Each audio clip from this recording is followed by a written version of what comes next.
Evening, everyone. Please be seated. And welcome to another Peaceful Solution Character Education Teacher Certification Training Program. All right. Hope everyone had a wonderful week, wonderful weekend. We're going to get back into the work of building positive character. All right. So we're in Chapter 3, in case you're just joining us here, of the acceptance unit. And in this chapter here, we're talking about positive communication leads to healthy interactions. And, I was thinking about this, this chapter and how it's leading up to the next chapter, which we're going to get into covering about choosing friends, the very important aspect of choosing friends. And I was thinking, this chapter is a great lead into it, but as I started thinking a little bit more, I started thinking, everything that we've learned in the character unit has been building up to this very aspect, right? Because when we practice the peaceful solution, it is so that we can have healthy relationships, healthy interactions with other people.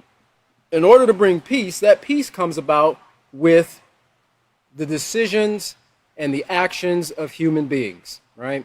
You're not going to get it from trees. You're not going to get it from animals and so forth. I mean, they're kind of designed to do what they want to do, and for the most part, animals will avoid you. But the wars, the hatred, the intolerance, the disrespect, that comes from human interactions, human to human, human to the environment, human to possessions, and so forth. And so, all these things are a continual buildup, and I say this because as you training to be teachers, it's important that you can kind of see the steps that are being made in this process of building positive character, or as we'll get to when we get to the advanced unit, moral excellence, building moral excellence.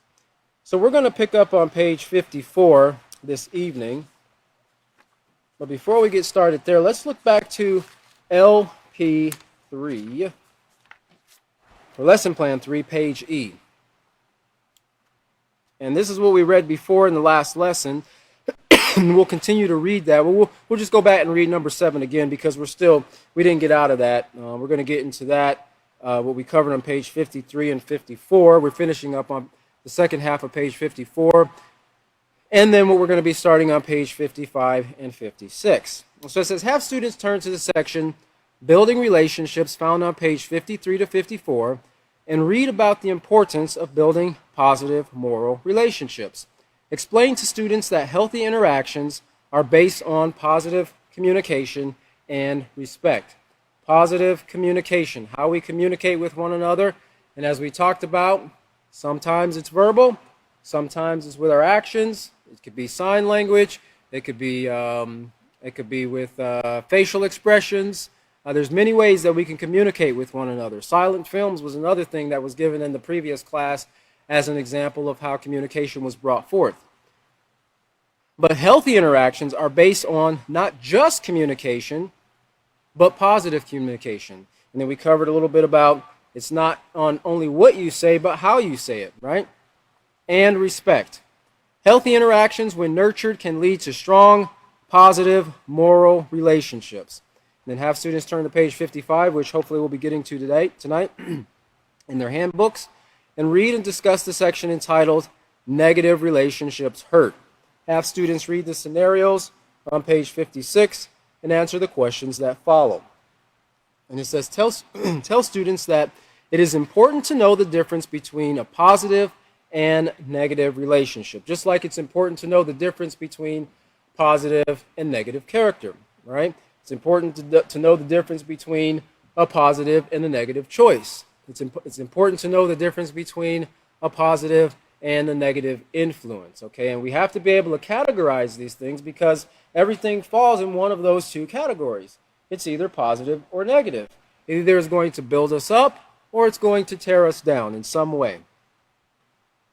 Let's see here. Stress that a relationship is only positive, notice, if both parties treat each other with respect and consideration, because we're not talking about something that just goes one way. A relationship involves two or more people.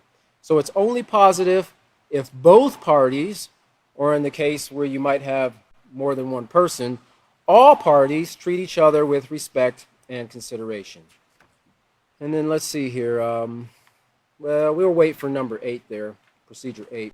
Let's turn back over to page 54. And what I covered last class here, talking about how we have to be mindful about the rules. Because on page 53, hold your place on 54 there, and look at 53, we talked about laying that foundation of building relationships. And just to briefly go over that again, a relationship is built when mutual interactions connects two or more people as belonging or working together.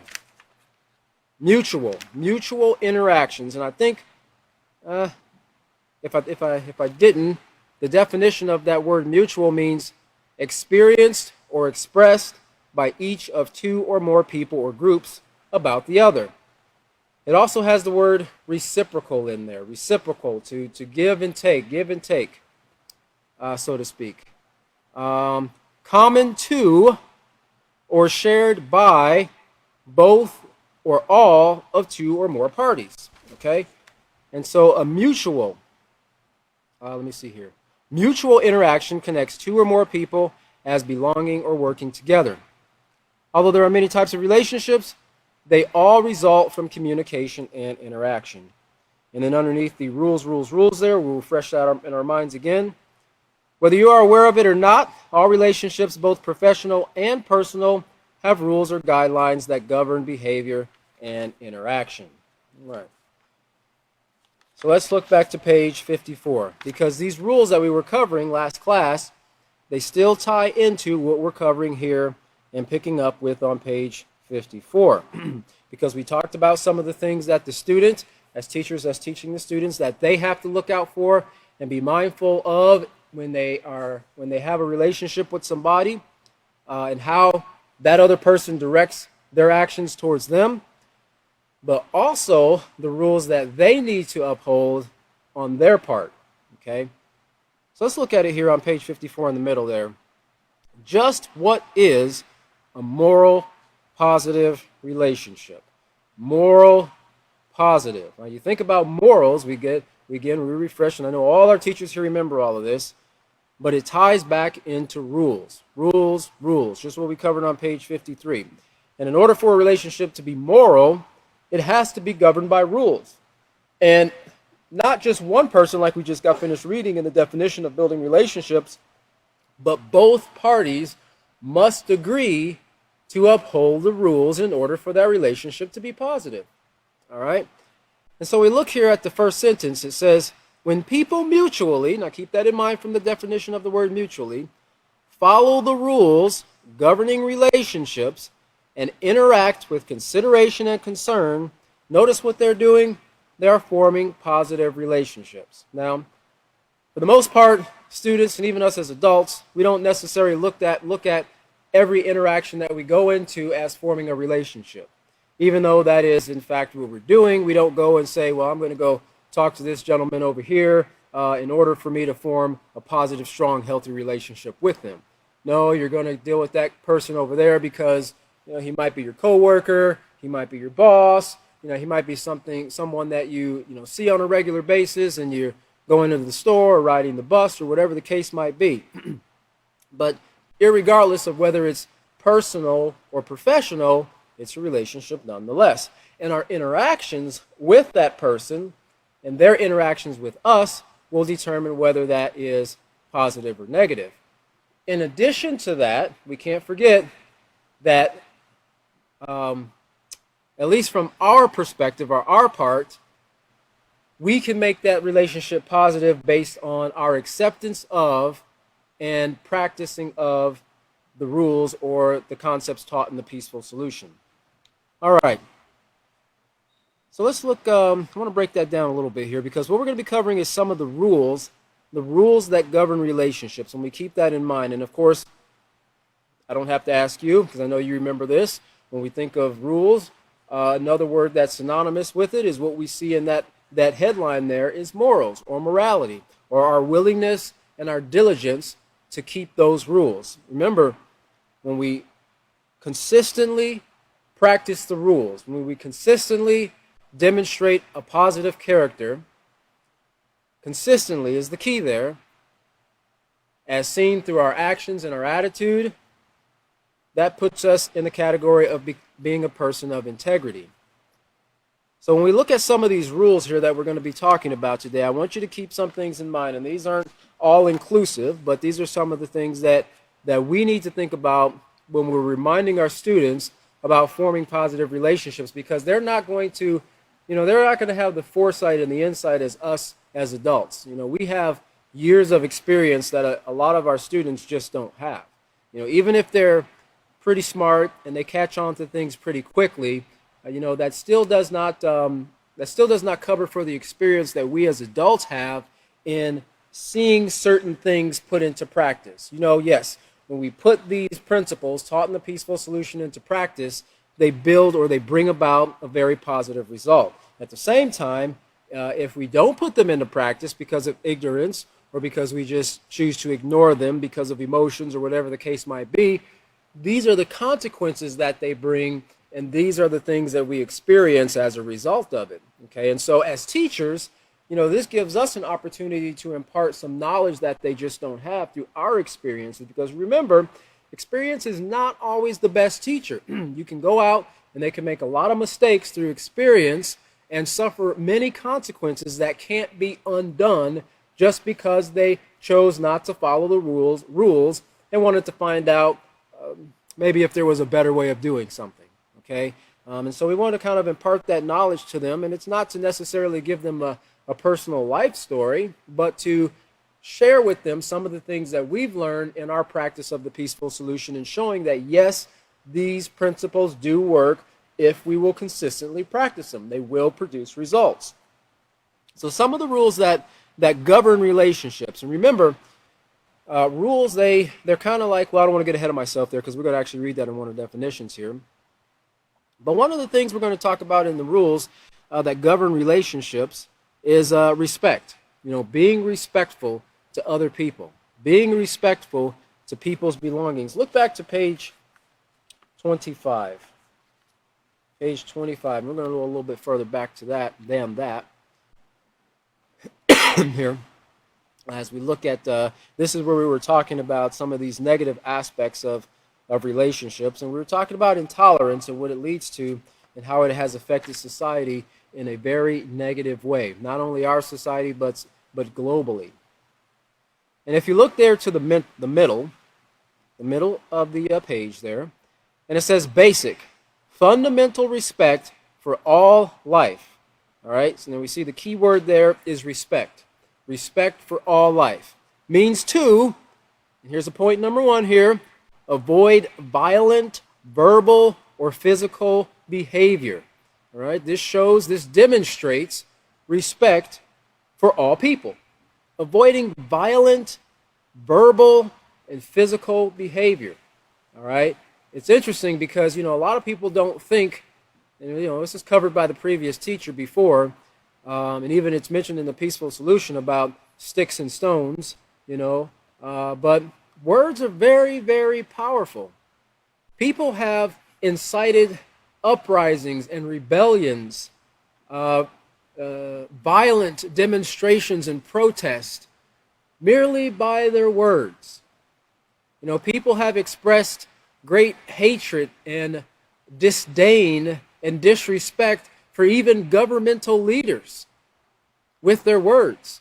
And some of these people, they've actually had charges brought up against them because these are forms of threats, verbal abuse, that is taken very seriously. As one of the teachers brought previously, you can assault someone with your words, and if you're dealing or interacting with a police officer or a state trooper or a sheriff or any type of law enforcement officer, and you make a verbal threat to that person, they can actually cite you for verbal assault. In some places, I guess depends on what's on their books, even cursing at them could be considered a verbal assault. So the words are very, very, very powerful, and we need to really instill in the minds of the students to not disregard how powerful their words can be. Because most of the time these things are spoken sometimes in jest, right? But in a lot of cases, they're spoken in emotion, strong frustration, negative emotions, anger, sometimes rage, okay? Maybe even embarrassment. When someone embarrasses them publicly or something like that, or sadness, whatever the case might be, okay? We want to help them to remember that they've got to get that tongue in control and bring it under subjection to the rules that govern healthy, positive interactions, healthy, positive relationships. Even if the person that they're dealing with or interacting with might not be tops on their list, they still need to show respect to that person. And then we see here number 2, fundamental respect for all people means to interact with consideration of others' needs by showing compassion. Okay, compassion as well. Remember that compassion is seeing the suffering of another with the desire to relieve them of that suffering. Not wanting to see a person go through difficulties and hardships. Now, that doesn't mean, you go and pull out your wallet, right? Or go get them a pack of fries from McDonald's or something like that. One of the best things we can do in regards to helping people to be relieved of their suffering is to offer them the opportunity to improve their character, right? To offer them the opportunity to make better choices. Because a lot of times people are in the positions that they are, not always, but sometimes people are in the positions that they are because of a series of bad choices. All they have to do is reverse those choices, right? And giving them the opportunity to be educated in a way that can help them to see the value in themselves, right? And to value making positive choices, to value improving themselves, that's far more better and longer lasting and more rewarding than whipping out a $5 bill or a $20 bill and, like the Peaceful Solution says, and many people have says, giving a man a fish, you feed him for a day, feed a man. I'm having my George Bush moment there. Give a man the fish, you feed him for a day. Teach a man the fish, you feed him for a lifetime, right? And that's the same thing with positive character. You can do something for someone, and in that moment, they might stop that behavior, and you might have saved them from making a bad choice, or receiving a consequence, or going to jail or something like that, or having something taken away from them. But if you teach them to value the rules, and then they desire on their own to practice those rules and be respectful to others and their belongings and so forth, then they don't have to worry about impulsively making a decision that will bring a consequence in their life that can affect them for a very, very, very long time. And so let's look at that there under those 2 points there. It says on page 25, without value for life, respect and compassion, the result is hatred in the form of intolerance. Okay? And some people who are intolerant demonstrate their hate and contempt for others by physically or verbally assaulting them and their property.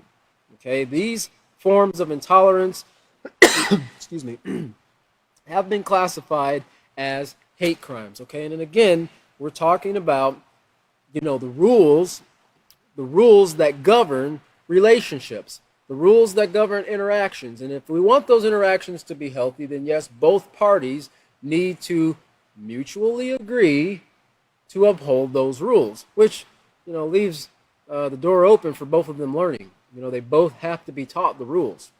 Otherwise, they're not going to. How can they agree? How can they agree on something that they don't know? How can the other person agree to, practice or uphold the character trait of respect if they've never been taught it? We can't expect that out of them, okay? Okay, so these are that was one of the rules. Let's look to page, well, you might not have you don't have to look there. We've gone over it plenty of times. But for those of you who might be joining us for the first time, we talk about that in regards to moral values and rules in the character unit, which is the unit prior to this one here. We're in the acceptance right now, which is unit 2. And we talk about the point I wanted to make there, but you can write down for your notes, page 8 in the character unit in chapter 1, in regards to morality being divided into 3 basic categories. And And we talked about or taught about these three basic categories in regards to behavior and attitude towards all life. Okay, because remember what we're covering and we're talking about. We're building up to a point here where we're going to get into chapter 4 on choosing friends. Okay, behavior and attitude toward all life, human, animal, and plant. And of course, behavior and attitude towards possessions and property. And environment is important, but just for the sake of what we're talking about in regards to relationships here, we can affect one another in our relationships with how we interact with them, other human beings, and how we interact with or choose to interact with those people and their possessions. Okay? Remember, if we, as was mentioned in the previous class, if we don't respect the rights of ownership, we don't respect our siblings or our friends, our parents, our co-workers, our bosses, whoever it is, everything belongs to somebody. And the sooner that we can get our students to understand that, the sooner we can prevent or work on eliminating problems that have arisen as a result of not respecting or upholding this rule or this boundary that is set in regards to morality and behavior and attitude towards possessions and property. And just real quick here, just to refresh our mind, I don't want this ever to grow, fade in the background here. So occasionally we do go back and reread these things, not the whole thing, but just key points. In regards to behavior and attitude towards all life, moral principles in regards to human life means here, notice, acknowledging and accepting that life is valuable and all people have the potential to contribute to society. When you have a moral attitude towards others, you accept and appreciate we, us, as the reader, the learner of these lessons, the student of these lessons, which we all are, students of the peaceful solution. We accept and appreciate that they, even that person who seems to always, scowl at you when you come into work or when you see them in the hallway, the person who seems to not really ever have a kind word to say about you or about anybody else for that matter. We appreciate that they have the right, yes, they even have the right to live in peace, safety, and security. Notice here, you can demonstrate a moral attitude by being respectful towards all people. And this means not taking advantage of others. Well, he did this to me, so I'm going to go ahead and charge him extra when he brings his car in next time to get it serviced. Or when I have to go and do a work order for this person, if you are in a field where you might do work orders if you're in a maintenance position or something like that, what that falls into the classification is retaliation, being retaliatory because someone did something to you that you don't agree with, okay? So we want to be very careful about that. But it means not taking advantage of others, but rather showing them care and concern. And then it says here, let's see here. I wanted to look at, on page 10, because we talk a little bit about possessions and property, and in dealing with relationships, everybody has belongings, and we must follow the rules, the mutual rules. We must mutually agree to, that is, mutually agree to the rules in order to have positive relationships. Under what's mine is mine and what's yours is yours, on page 10 in the character unit in the first chapter, it says, behaving morally in regards to the possession and property of others means to recognize that everyone everyone owns things. Even if we don't know who the owner is, believe it, it belongs to someone, right? And unless we have permission, we shouldn't mess with it. We shouldn't take it. We shouldn't use it. We shouldn't touch it. We shouldn't borrow it unless we do have permission. Everyone owns things and values what they own. What one person values, another may not. But it is still necessary to respect the possessions of others, just as you will want your just as you will want your belongings respected. And then we talk a little bit about there in rights of ownership. And if you look over to page 11, you can look at that second to last paragraph there.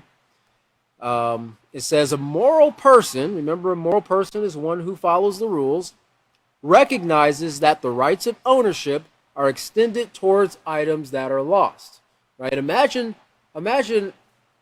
working with someone and here you misplace a belonging, or maybe your belonging just ends up being misplaced. Maybe someone came and took it from you without asking, and they set it somewhere, and somebody else came and took it from them. Only to find out that the very person that you're working with, who maybe have a pretty decent relationship, you find out that here they are, your tool is in their toolbox, right? Or your belongings are in their closet, or whatever the case might be. That might create a little bit of of a conflict there. That might create a little bit of a feeling of distrust with that person, because your question in your mind might be, well, you knew this wasn't yours. Why didn't you look to find the owner? Okay, well, we have to go back to the fact that maybe they weren't trained to understand the rights of ownership, or to recognize the rights of ownership, to value the rights of ownership, and to understand that everything belongs to someone. Okay, and people have ownership or rights of ownership extended towards items that are lost. In other words, lost items still belong to the owner, and the owner is therefore entitled to have his property returned. All right, and so we see that in regards to possessions and property. Again, this is another one of the rules that govern relationships, respecting life and respecting possessions and property, and even things that's extended to things that are lost. Then we look at, let's see here. Let me go back here to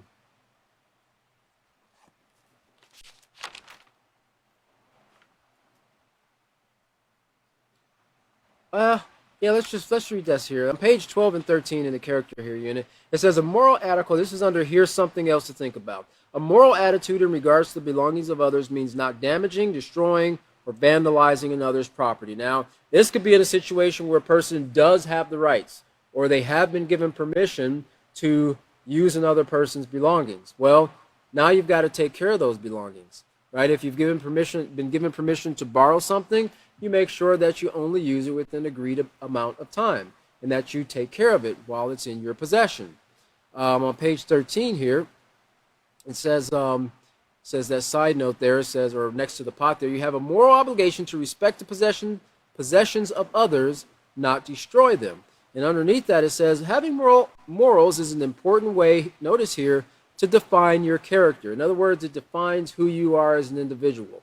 When people call your name, or they say your name, or they hear your name, the only thing that they have to judge how they perceive you is based on your behavior, how you interact with other people. And we're going to get into that as we get further into the Peaceful Solution, talking more about reputation and the importance of it, and building how to build a respectful reputation, right? Because that goes before you ever meet the person. That comes into a person's mind. It conjures up in a person's mind who you are. It defines who you are, your reputation. And it says moral values, notice here, moral values set boundaries. Now remember, we're talking about rules. When people mutually follow the rules, follow or stay within the boundaries that govern healthy relationships or healthy interactions, it will help you to demonstrate appropriate behavior towards others. Read that again. Moral values set boundaries that help you to demonstrate appropriate behavior towards others. And keep in mind, like we mentioned, and I think I mentioned it last class, rules help to keep us safe. Boundaries help to keep us safe. You think about if there were no boundaries and you were to take yourself a hike out to Yellowstone Park somewhere, and they didn't have boundaries set, you might end up tumbling off the side of a mountain to your death, or you could be seriously injured. Think about the zoo. They set boundaries around dangerous wild animals at the zoo. Sometimes those boundaries are tall glass or plexiglass. Sometimes those boundaries are fences. Sometimes it just might be a low fence and then like a big culvert there where the animal can't get across. But think about it now. You've had some adults, right?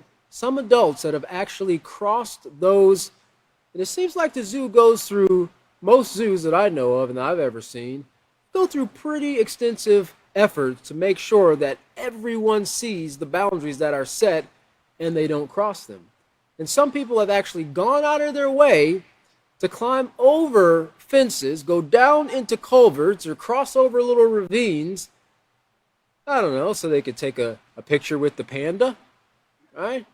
So they can pose with the gorilla or a lion or a tiger or a hippo. And some people have suffered some life or fatal consequences as a result of those choices. Now, some of those people were kind of intoxicated, which again, that was another bad choice. And some people, they weren't. They were just out for a good time, so to speak. Okay, so we have to be mindful, because those boundaries that are set are there to protect us. They're there to keep us safe. Even if we don't fully understand why those boundaries are there, it's necessary for us to respect them. It's the same within relationships, right? We can't cross those boundaries, like William was covering before about touching. When people in the workplace, and it's very common, and I've been to, a lot of different work environments where they encourage, say to the person, you're doing great, you're looking great today, wow, let's see that beautiful smile, put your hand on their shoulder and pat their back, and do all these things, shake their hands and things like that. And it really, I've always thought it was very uncomfortable, because I don't like people touching me, like it was said before, a lot of people go to the bathrooms and then they leave the bathroom.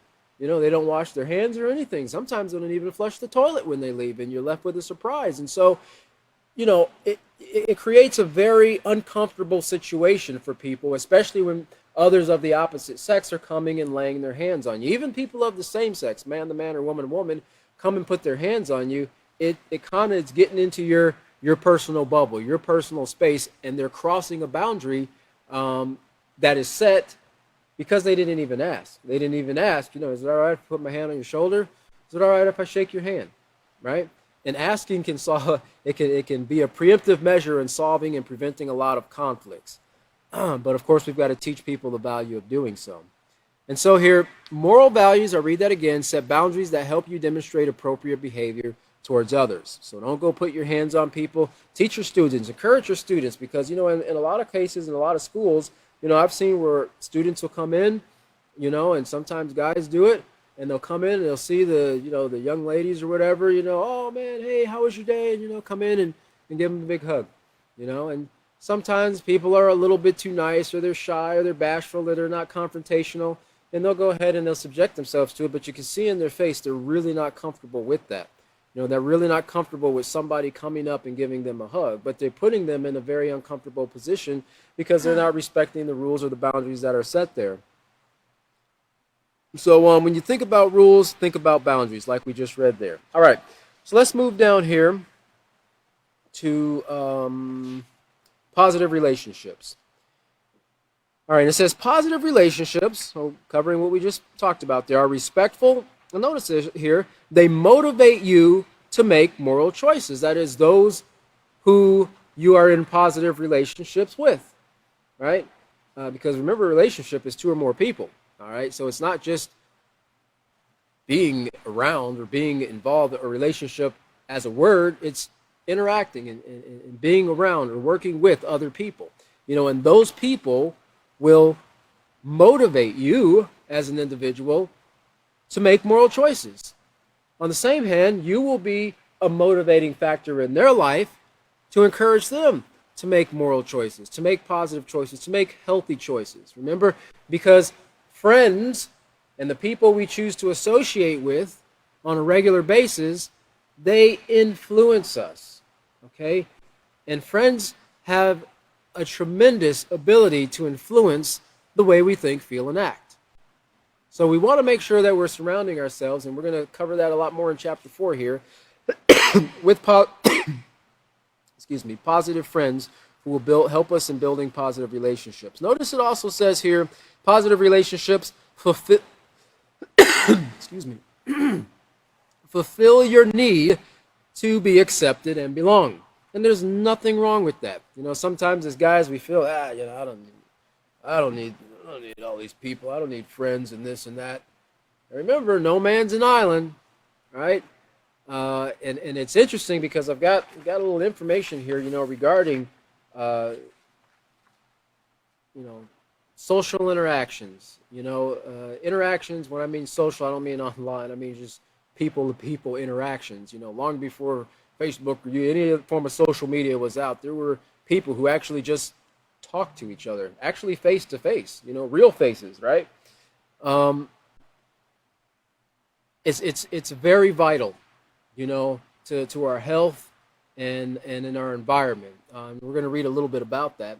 But they fulfill your need to be accepted and belong, because people want to be accepted. Okay, even if they might be a little too stubborn to admit it, they want to be accepted. They want to belong, and you'll find that when people don't have, healthy relationships or healthy friends, or great, positive support group or individual that they can go to and confide in, or to get encouragement from, or maybe even to vent, they'll resort to other things that helps them to feel that acceptance, or helps them to feel better, or in a way, to some degree, that a person who would encourage them in the right direction would, right? They'll sometimes people will resort to drugs, sometimes they'll resort to alcohol, sometimes they'll resort to, binging on certain things. Could be food, could be television, whatever it is. They're trying to fill a need, and it's a need that can't be filled except with, in a lot of cases, healthy relationships. And there's nothing wrong with healthy relationships. We do need friends. We do need people to encourage us, right? And the more we're able to recognize that, the healthier we'll become. And I'll show you some of these scientific studies that have been made on this.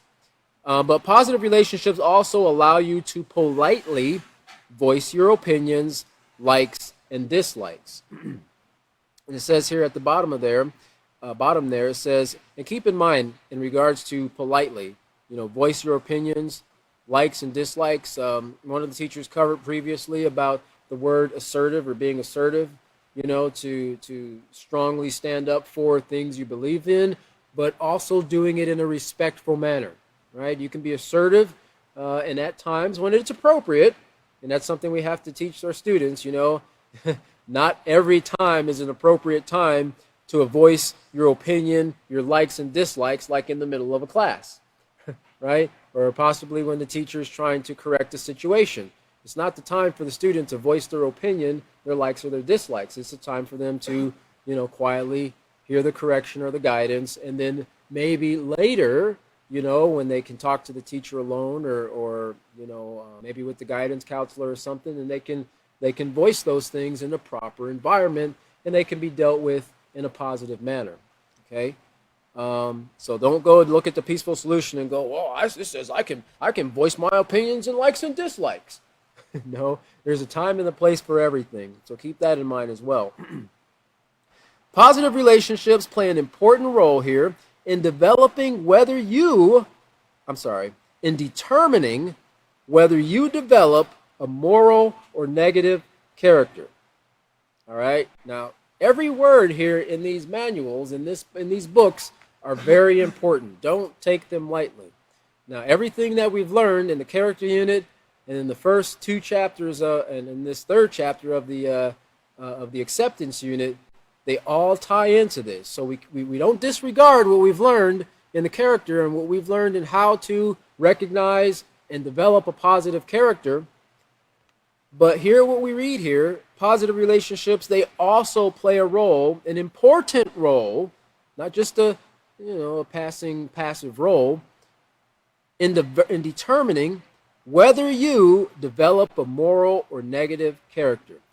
Keep in mind again, one very powerful word that we've covered over and over and over again, which is influences. Okay? So be conscientious to treat others fairly and with respect, because your impact on that person is also going to play a role in whether they develop a positive, a moral, or a negative character. Because this shows value for life and that you have a positive moral character. So now, in regards to the importance of, excuse me, I wanted to talk to you about here in positive relationships. Um, just to show you how important, and many people have done some studies on this information because people who have I think I've watched a documentary one time on even in the environment of a prison. Okay, you have, and I'm not an expert, but I know in prison you have several different areas. Some areas are considered general population. Some areas are considered segregated areas for certain things. Some things might be, people might be in danger or threats of particular things. Um, and then you have um, the isolation. What's the box? The whole uh, solitary confinement. I think that's what it's called. Um, and they've done some studies and research in showing the effects on men and women who've been placed in solitary confinement for extended periods of time and how it affects them. It doesn't affect them in a positive way whatsoever. Their mental state, it actually deteriorates their mental state. And in some cases, when they're put back into the general population, they're worse off than they were before they were placed in solitary confinement. So even that environment of being around people, it played to some degree a beneficial role in that person's environment or experience in being incarcerated. But some people have done some research on the benefits of our health, our physical health, in regards to healthy relationships and negative ones as well. And this was from Northwestern Medicine here, from HealthBeat. I'm sorry, no, northwesternmedicine.org. And it talks about 5 benefits of healthy relationships and why healthy relationships are so important. Okay, and our students aren't going to realize this, but it's important for them to understand this and learning at a very young age to form positive, healthy interactions and communication through their communication, through their respecting of the rights of ownerships and choosing friends, and even when they choose spouses and mates, husbands and wives as they get older. Because what they learn now is going to be foundational for making those choices in the future, so they won't find themselves in and out, in and out, in and out of relationships. Because a relationship must be based on, it must solely be based, or primarily, I guess I should say, not solely, but primarily based on character, mainly. So it says why healthy relationships are so important. It says, as humans, the relationships we form with other people are vital to our mental and emotional well-being and really our survival. All right. It says humans have an inherent desire to be close to other people, to connect and build relationships. Now, that's this is kind of generalized. Some people they've been affected in some negative way by somebody or some group of humans in such a negative way that they want to go out and live in the mountains by themselves. They don't want to be around any humans. But for the most part, we have a desire to be around other people. And it says here, that's because the fact of the matter is healthy relationships, and then it could be between a man and his wife, a father and his children, friendships, whatever the relationship it might be, they all count. And they can help make life healthier overall. And here it talks about even our behaviors. It says healthy relationships set the perfect tone for an overall healthy lifestyle. Now, this is not all inclusive of just, you can't learn how to have a healthy relationship unless you learn the foundation of what builds it. So we keep in mind what we're learning about character development and so forth here. If your spouse, friends, or other loved ones encourage eating healthy diet, exercising, not smoking, etc., you're likely to follow in their footsteps. It's a lot easier to take on healthy behaviors when you surround yourself with people who are doing the same. All right, and we've already covered that in regards to the people that we choose to associate with, and the positive and the negative influences, and being very mindful of who we choose to, so to speak, allow in your inner circle, right? Not that you cast other people out or whatever, but there's nothing wrong with being very selective about the people we choose to closely associate with, because they're going to affect us one way or the other. They're going to influence us, have the potential to influence us one way or another. They also found that it brings about longer life. Speaking of adding years onto your life, research suggests that having healthy social relationships makes a bigger impact on avoiding early death. Let me read that again. Getting my tongue all tied here. It says, speaking of adding years onto your life, research suggests that having healthy social relationships makes a bigger impact on avoiding early death. That makes a bigger impact on avoiding early death than taking blood pressure medication or being exposed to air pollution. Okay. One thing in part with that is because, in part is the influences and the things that you choose to do are always going to be that which builds your mind, builds your health, right? And your friends, they're going to encourage you to do things that are healthy and beneficial. Hey, you really, you might want to check that out before you eat that. I've read, because I've educated myself, that that's not very healthy. Or before you drink that, that's not very healthy, right? And you still have to make the choice, but a positive friend will do that. They'll set something before you and give you the opportunity to make the decision. Set something positive before you. Now, this one here is from the University of Minnesota here. It says, why personal relationships are important. It says, healthy relationships are a vital component of health and well-being, all right? And you can exchange that word well-being with character, right? Because this is what we just got finished reading here. They help in development of a moral or negative character. There is compelling evidence that strong relationships contribute to a long, healthy, and joyful life. Conversely, the health risk from being alone or isolated in one's life are comparable to the risk associated with cigarette smoking, blood pressure, and obesity.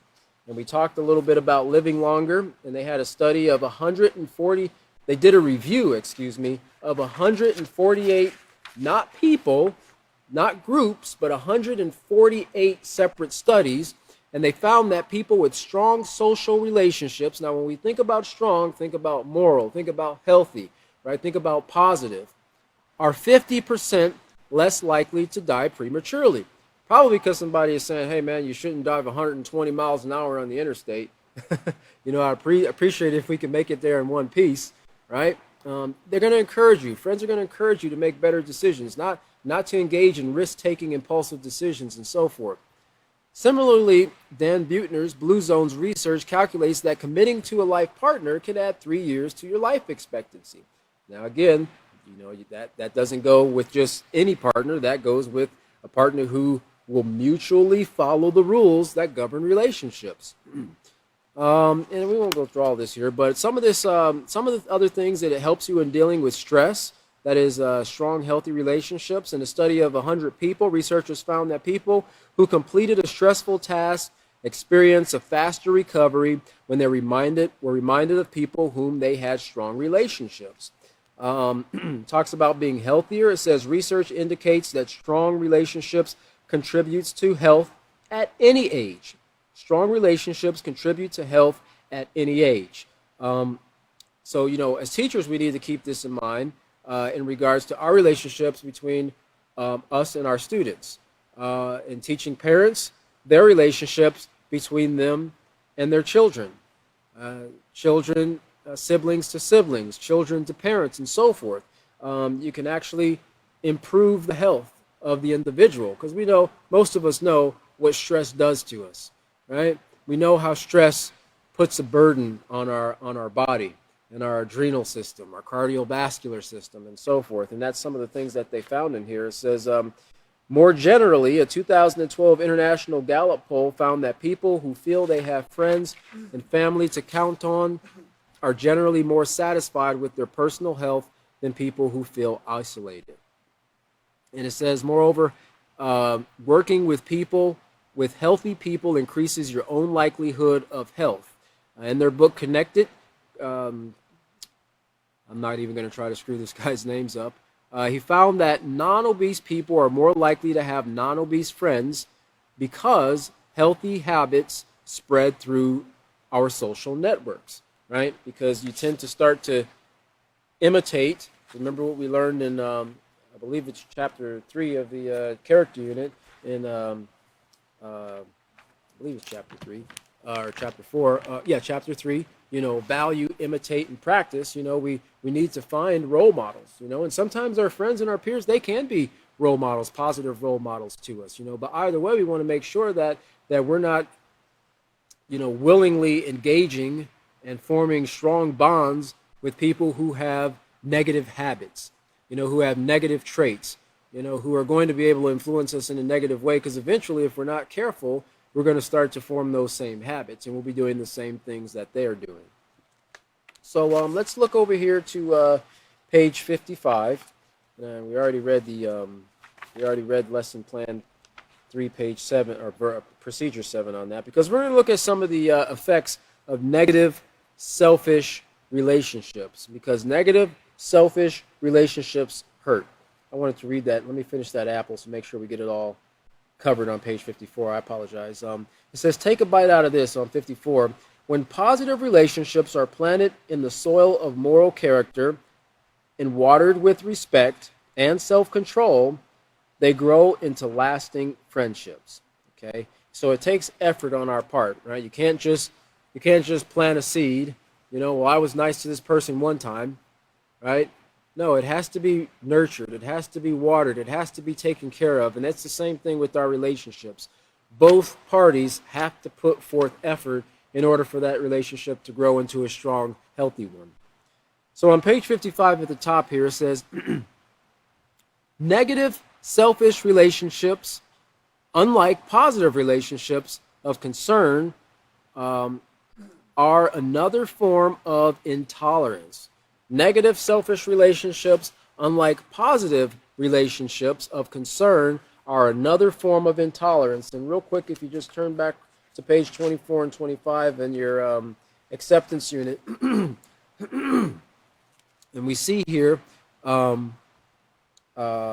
just underneath that definition of intolerance, it says that under the an equation of hate, it says intolerance is unwilling to accept any person and unwilling to help them overcome things that are not beneficial. This also kind of puts a person in a category of being incompassionate or uncompassionate, right? Because when you accept and you help a person overcome something that's not beneficial, you're relieving them of their suffering, right? Because when they do things that are not beneficial, they're also bringing suffering into their own lives. All right, so many things can ripple outward and kind of spread out and cover many different characteristics of a person, negative characteristics of a person, by just engaging in one thing. So that's what intolerance is. And if you look over to page 25 at the top under intolerance hurts, it says intolerance, which is the opposite of acceptance, which we're driving home here with this book, accentuate the positive, eliminate the negative, takes many forms or many different forms. And so we see there stereotyping, prejudice, and discrimination are all ways in which intolerance manifests in our society. Look at the bottom sentence or the last sentence in that first paragraph. It says intolerance, when directed at an individual, community, or nation, notice here, it results in fear, distrust, anger, resentment, and even war. And we see this not only taking place on an individual scale, we see this, we've maybe even experienced it within our own families. We might even experienced it within our own communities and seeing the results of what intolerance has brought. But for sure, we can see it taking place on a national scale because we see a lot of intolerance taking place on a global scale right now. And everybody, even the higher ups in the Pentagons and departments of defense and ministers of defense and so forth, they see that the path that we are going down is leading to war, and not just any war, but nuclear wars, because this intolerance isn't being replaced with acceptance. And it seems like most are not willing to take the humble approach to find the cause of the problem and to work on positively fixing it. It's one-upping one another. Well, if you do this to us, well, we're going to do this to you. You put sanctions on us, well, we're going to put sanctions on you. You put tariffs on us, well, we're going to tariff your stuff too.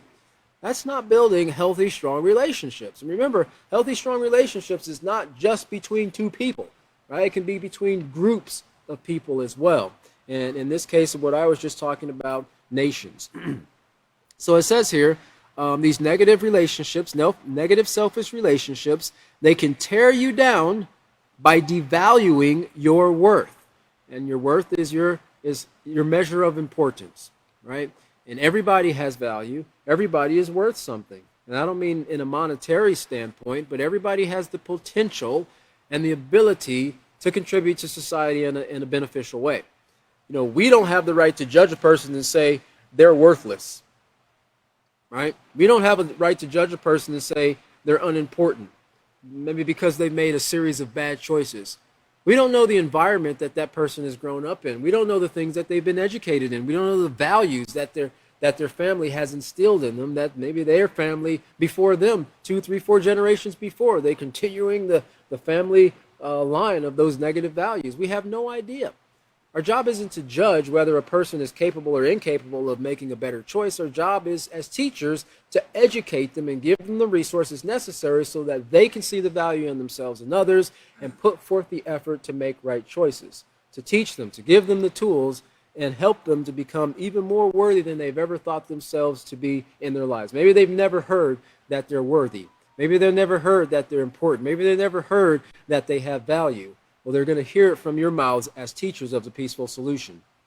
It says these types of relationships can cause serious psychological damage, fear, and distrust. And we covered that in the previous unit and in Chapter 2 of the Character Unit, especially when this distrust, this fear, comes in between a child and the parent, or a student and the teacher, or a child and any other trusted adult, or even an adult and another trusted adult, okay?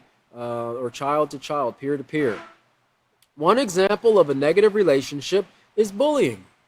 In elementary and middle schools, bullying can cause or has caused problems that range from low self-worth to violence and physical aggression. Often people accept being abused or bullied because, notice here, they think it will help them fit in with the crowd and be accepted. Now remember what we covered here about positive relationships on page 54. 54. Positive relationships fulfill your need to be accepted and belong. So it's really a part of our human thought process or necessity to be accepted. Okay? But when a person's not educated, they will sometimes seek that acceptance in the wrong place. Because in their mind, they feel, well, at least, even if it's negative attention, at least this person's paying attention to me. At least they're interacting with me. Now, they're not punching me. Those are love taps, right? And they can justify something in their mind any way they want to, but in effect, it's really impacting them in a very negative way. It's devaluing them and lowering their self-worth. Or they think it is okay if their friends mistreat or abuse them. Beware of anyone who uses violent acts such as hitting, pushing, or name-calling, then claims to be only joking. Being picked on, teased, and physically abused are not things to laugh about. All right, and this will. I think the next teacher will probably pick up and go reiterate these points here about negative, selfish relationships hurt. But they're the polar opposite of everything that we covered up to page 54 in building positive relationships and the rules that govern and help us to stay within the boundaries that will build and maintain positive relationships. Negative is just the opposite, and it brings a lot of hurt, both physically, emotionally, and psychologically to a person. But our job as teachers of the Peaceful Solution is to work to turn that around and create a healthy environment for our students and everybody we interact with. We're going to stop here on page 55. Next class is going to be September